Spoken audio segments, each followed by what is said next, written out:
மக்களுக்கு என்ன சார், மக்களுக்கு என்ன பிரச்சனை? எங்கேயாச்சும் ஒரு ஓரத்துல சின்ன பிரச்சனை இருக்கும். ஓரத்துல இல்ல சார், இப்ப கூட ஆய்வு நடத்துறாரு ஸ்டாலின் அவர்கள். தினந்தோறும் நேத்து கூட 4 மணி நேரம் 10 துறைகள் ஆய்வு நடத்தப்பட்டிருக்கு. மக்களை சென்றடையவில்லை திட்டங்கள் எல்லாம். அப்ப அதுக்கு என்ன பண்றது அப்படிங்கறதெல்லாம் தகவல் வருது. ஒட்டுமொத்தமான மக்கள் பிரச்சனை சொல்லக்கூடாது.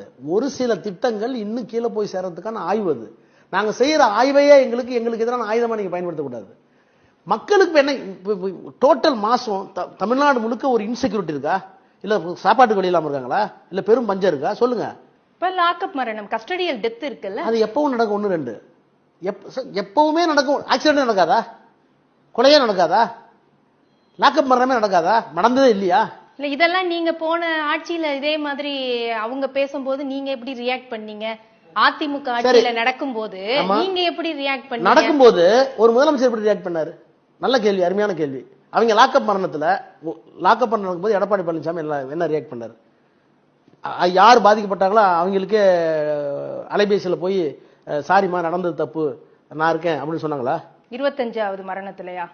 எத்தனை மரணமா இருந்தாலும் நான் சம்பவம் நடந்தால் அதற்காக வருத்தப்பட்டு என்னுடைய ஆட்சி இது மாதிரி நடந்திருக்க கூடாது, நான் வருத்தப்படுகிறேன், சாரி அப்படின்னு சொல்லக்கூடிய அந்த மன வலிமை இருக்குல்ல, அது ஏன் எடப்பாடிட்ட இல்ல? அது முதல் மரணம் நடக்கும் போது நீங்க இத சாரின்னு சொல்லிட்டு இனிமே நடக்காதுன்னு உறுதி கொடுத்திருந்தா சரி. 25 மரணம் நடந்து 25வதுல நீங்க சொல்றீங்க அப்படின்னு சொன்னா இதை எப்படி எடுத்துக்கிறது? இனிமேல் நடக்காதுன்னு முதுமக்களுக்கு சொல்றாரு.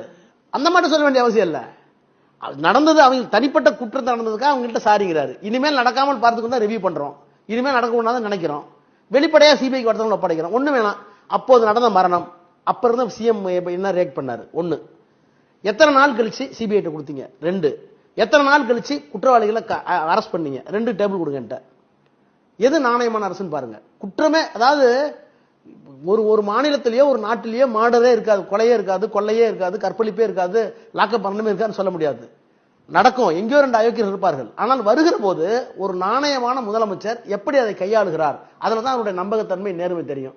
இந்த நம்பகத்தன்மை, நேர்மை எடப்பாடி பழனிசாமி எடுத்து, நான் சொன்ன 5 கேரக்டர் சொல்றேன். எத்தனை நாள் கழிச்சு சிபிஐ ஒப்படைச்சிங்க? எத்தனை நாள் காப்பாற்றணும்னு நீங்க முயற்சி பண்ணீங்க அவங்கள?